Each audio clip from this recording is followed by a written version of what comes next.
Pascal. Rick, Kentucky started 5 of 7 from the three-point line, and South Carolina was 7 of 9. What is it about other teams hitting threes against you guys lately? Well, I think you give them credit for it.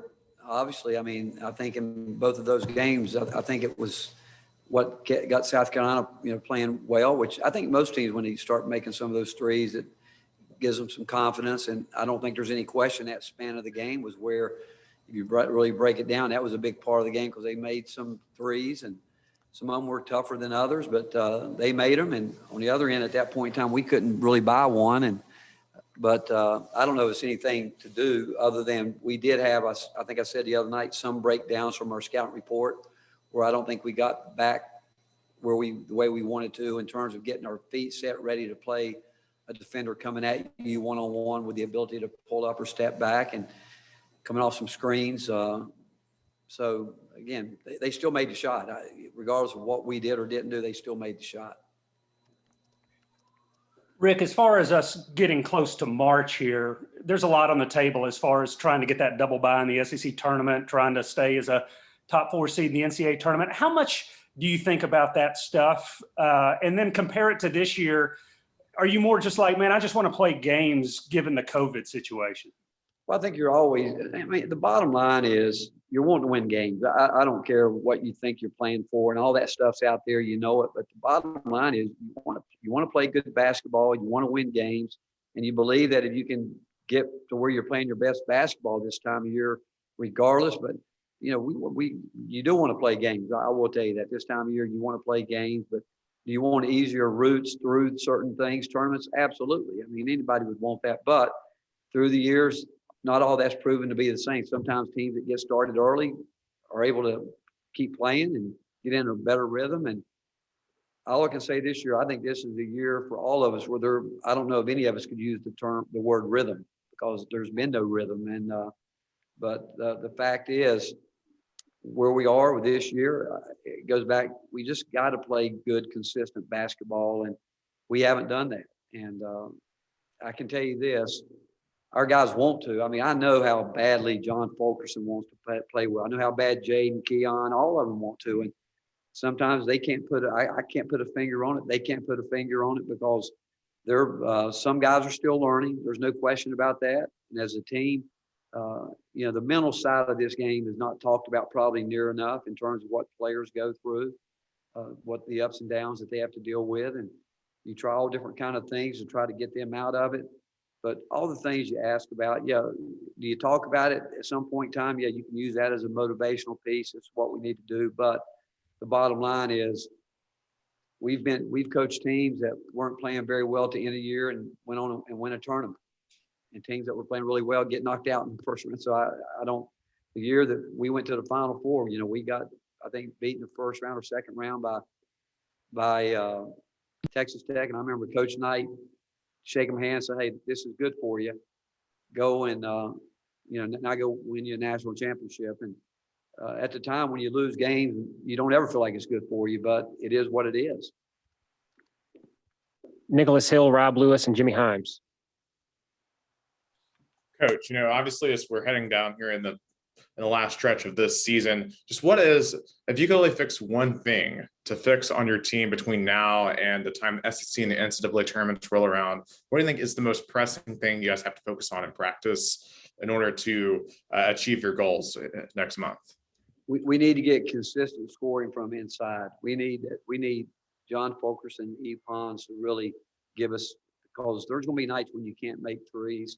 And we've tried to, we've worked through posting our guards up too, because you got to have a presence in there some way, somehow. And it would help us a lot if those guys could give us what we expect that we know they're capable of giving us. If we could count on that, because we can still post our guards at times, but we still need some more from our front line. And and I would say this: if Josiah comes back, he gives us some more on the front line when we go to the small lineup, more offense than we've been generating consistently all year. Vanderbilt seems like they're playing a lot better the last 3 games. I mean, they lost 2 in a row, but they really threw a scare into Alabama on the road, had Kentucky, right there with Kentucky, lost by 4 and beat Mississippi State. What are they doing different than they were the first time you played them? Well, they've certainly gotten better in a lot of different areas. I think they've got different players. Obviously Pippen's played well. DeSuze has played some terrific games, and I think is really an underrated player. But they have the ability to shoot the ball. They run a lot of different offensive sets at you, where you've got to be on edge there because they do shoot it well. I think they've added where they're a little bit more consistent inside with an inside game. But and they're mixing defenses. They can show a little bit more pressure if they want to, and they've gotten better. And like I think most teams do try to get better, obviously, as the year goes on. But I also think they can count on more than just one player or two players to help them.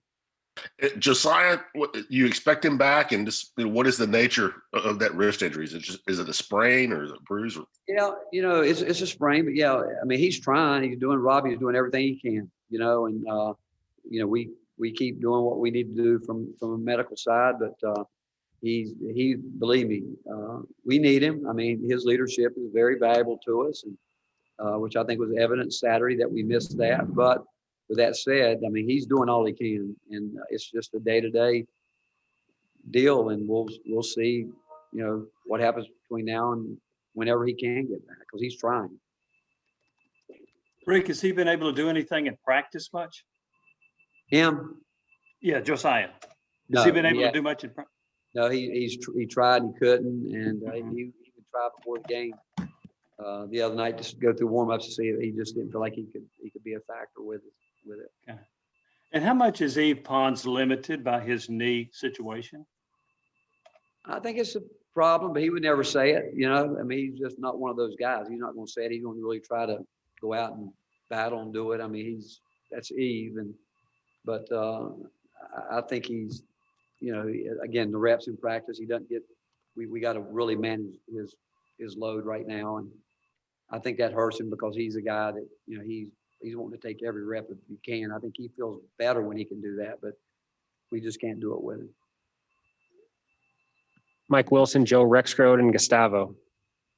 Yeah, Rick, I want to ask about Yves too. He was kind of on a good little tear there for a bit before he got hurt. Has he been more hesitant offensively to you since he came back from that injury?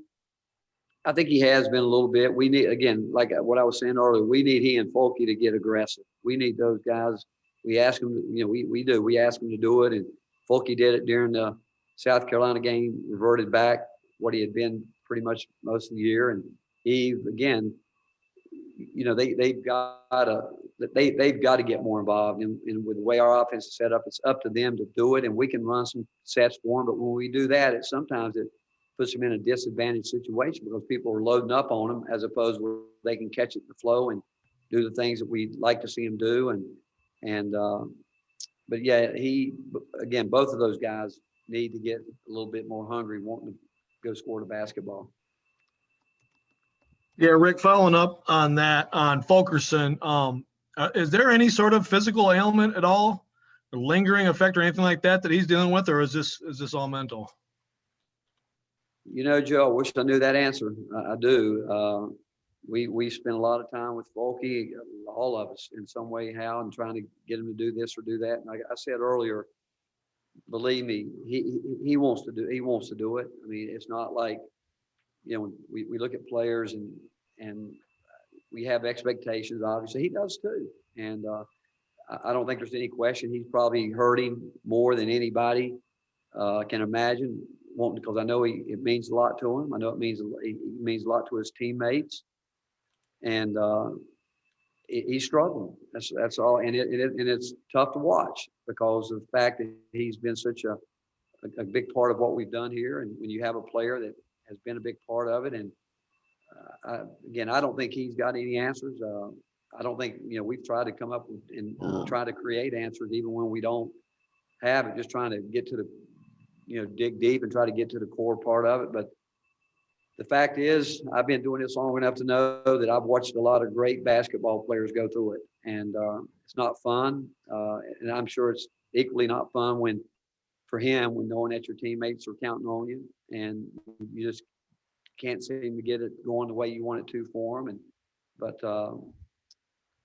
again, to answer your question, I think if any of us knew that answer, we would fix it because of the feelings that we have towards him and what we feel that he deserves. Coach, is there any updates on the Florida game is going to be rescheduled, or Kentucky was the last home game? We don't know yet. We won't know, do we, Tom? We do not. We don't have an update there. We expect that we'll host one more home game, but we've yet to get a real, any clarity from the league on that. Go to Wes, Mike Wilson, and Jimmy Himes.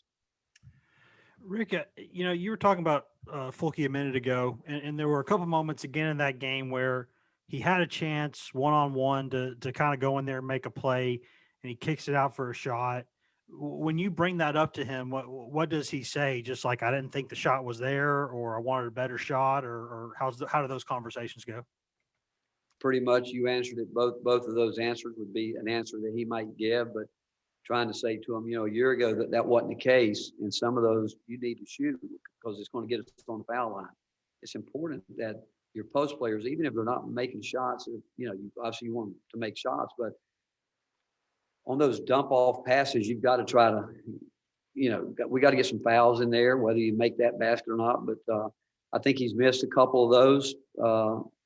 And I do think it's mental, I do. But those two answers you gave would probably be the two answers that he would say. He didn't think he was ready, or he thought he saw somebody that had a better shot. But, and again, post players are going to have to take some of those contested shots, especially when you're not shooting the ball well, because you're as much as anything, you're still trying to get to the free throw line when you just feel like you can't make a shot. And we had that feeling Saturday, and when we got it in there a couple times and shots that you would think that we could make, and none of it's guaranteed. But again, I think it's just a mental battle that he's going through right now. Rick, Go ahead, Mike. Rick, both Kentucky and LSU, and I think a couple teams before that, have had some success beating you guys with baseline inbounds plays. Why are teams able to do that recently against you guys? Is it just a lapse of scouting report, attention? Why does that happen? Well, you just answered the question right there. Both of those, lapse of attention, details. Like Kentucky got a dunk Saturday, and we were yelling it from the bench. We knew exactly what they were doing, and it goes back to, I think, when you're not playing well, I think your head's somewhere else. I think that if you made a bad play, you don't let it go. You don't stay in the present moment. You're going to give up those baskets. I could go back to every one of those, and the guys off the top of the bat that have been beat on backdoor plays, simple backdoor plays where they were just reads, not anything to do with the play. I know that BJ got beat on, Josiah got beat on one, Keon's got beat on one, and Jaden. Both of those guys, all four of those guys, if you go back and watch it, at that point in time, they weren't playing great, and they weren't locked in, playing as if every possession mattered, and they got burned. Go ahead, Jimmy. Rick, in the first half, Kentucky shot over 60%. In the second half, they shot around 20%. Was your defense that much better in the second half? Well, they made some shots, and I'm not telling you again. When you're making shots, Jimmy, it makes this game look so much better. Some nights you don't even play well, but you make shots that looks good. You're not really, you're just making shots, and they made. They had certainly players that we knew that could shoot the three, and our scouting report was to guard them. But they made a couple tough shots off one-on-one isolation plays, and when we've done that some too, when we're playing well, we're making, you think about some of the tough shots that Keon and Jaden make. Nothing looks good when you're not making shots, even when you execute. None of it looks good. And when you're making shots, it's good. And when they're making shots like they did in the first half, it didn't allow us to get out and go at all in transition. So we were, because of that, we were getting deeper in the clock because it goes back.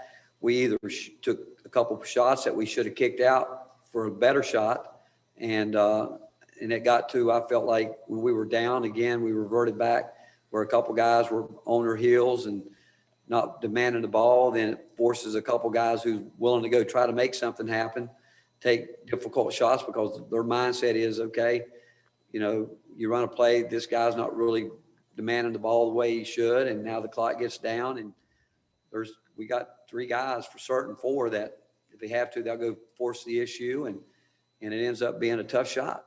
And when you've already made up your mind, predetermine what you're going to do when you get the ball, you're not going to see the floor. You're not going to see it. Like I could show the guys today a couple of times where they made the right play, but they'd already made up their mind they were going to shoot it, and they could have kicked out for a better shot. But the way we were shooting threes at that point in time, maybe they felt like they were needed to go force the issue. So the mental side is so much more important than I think sometimes people recognize in the flow of the game what's going on.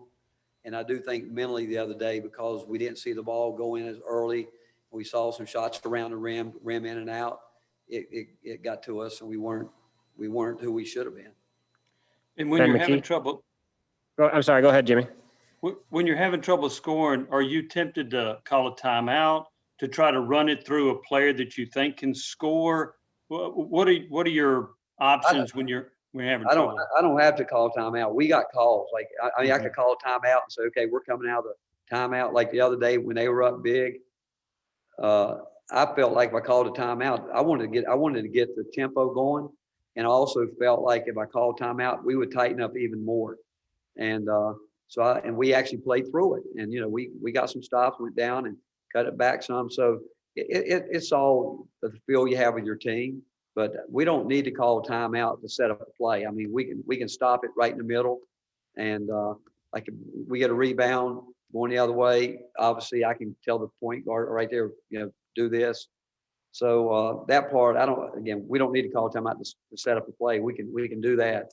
Where and like I said the other night, just trying to get them relaxed and try to get them in a rhythm was one reason I didn't call timeout early, because I just felt like if we could go and I felt like we were tightening up some because of the shots we were missing and the fact that they were making some shots. And we just, I could just tell we were anxious, where I felt like a timeout would probably make us more anxious. And again, we settled down and played through it, but we actually got some good looks and couldn't convert them. Ben McKee?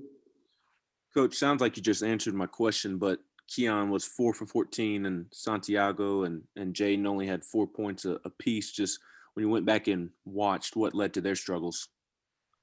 Well, you go back to the first game, two guys, Keon and Jaden scored 50. They're not going to let that happen again. And so they adjusted their game plan to them and did exactly what we told them was going to happen. Kentucky didn't do one thing Saturday that we didn't tell them they weren't going to do. We knew they would do that. I mean, you're not going to come into a game after losing where two guys get 50 and say, okay, we're going to let them do it again. We're going to make some other people see if they'll pass the ball, see if they'll do this or do that. I thought they got a little frustrated a little bit, and they get attacked. And I thought Jaden over-penetrated, got down too deep, and then he tried to shuffle off some passes and put some guys into some tough situations. And Keon in isolation one time, just when you're isolated, you can't get the ball taken from you. I mean, he had his back to his defender. They were digging down, and he let his defender knock the ball away from him. You can't lose the ball in those isolation situations. And then Keon went through a stretch where I think he took 3 straight shots where he was trying to help his team win, but he was just trying too hard, basically. And I felt like he, as much as I can talk to you about, we have a feel for our players. Players have a feel for their teammates, probably more so. And the look in your eye that, hey, this guy's really not ready. And you got to have some of those alpha dogs that, hey, I'm not afraid to go do this. I'm going to do it. But sometimes they pick the wrong time and the wrong shot. And it's not out of being selfish. It's just out of being competitive and still learning the game. Wes Rucker? Rick, you've talked a lot, obviously the past few weeks about some of, the mental struggles that come with basketball sometimes when things aren't happening the way you want them to. When you're watching a team go through that late in the season, I mean, do you have to push them harder? Do you have to love up on them a little bit? Like, is every guy a little bit different? How do you go about that as a coach about trying to get it fixed late in the season? Again, you just answered all 3 of your answers right there. I think it depends on the individual. The one thing you don't want to do is tighten them up. You try to, through the process of being with them all the time, you like to think of what you can do to shake certain guys up. I mean, some guys respond to hard coaching, some guys not so much. some guys somewhere there in between. So through what we do in practice and knowing our players, that's when you see them struggle like that, that's what you've got to do to try to get that individual player going. But then when you see your team as a whole doing that, that's where it gets difficult, where you again, see guys pressing too much, trying to do things as opposed to just trying to stay into their role, play the role they need to play. But when guys that you're counting on aren't delivering the way you need them to deliver, it's obviously going to put some pressure in other areas where other guys say, okay, well, we got to do it. And most of the time that ends up back on the guards because they've got the ball in their hands and when they are trying to make plays. But you answered the question really, truly by everybody's different and you've got to know how to push each guy's button individually. And sometimes you push it right, sometimes you don't. We'll finish up with Gustavo. Coach, as probably one home game remaining, how do you evaluate this team's performance at home, only losing 3 games out of 15 games played? How do you evaluate the team's performance at home?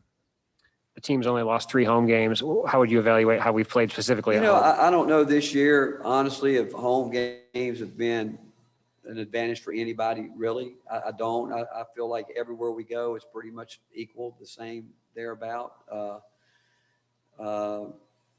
But we've had our moments at home. I didn't think we were very good this past Saturday for whatever reason. I think, we know what the Kentucky rivalry means to both universities, and we came out.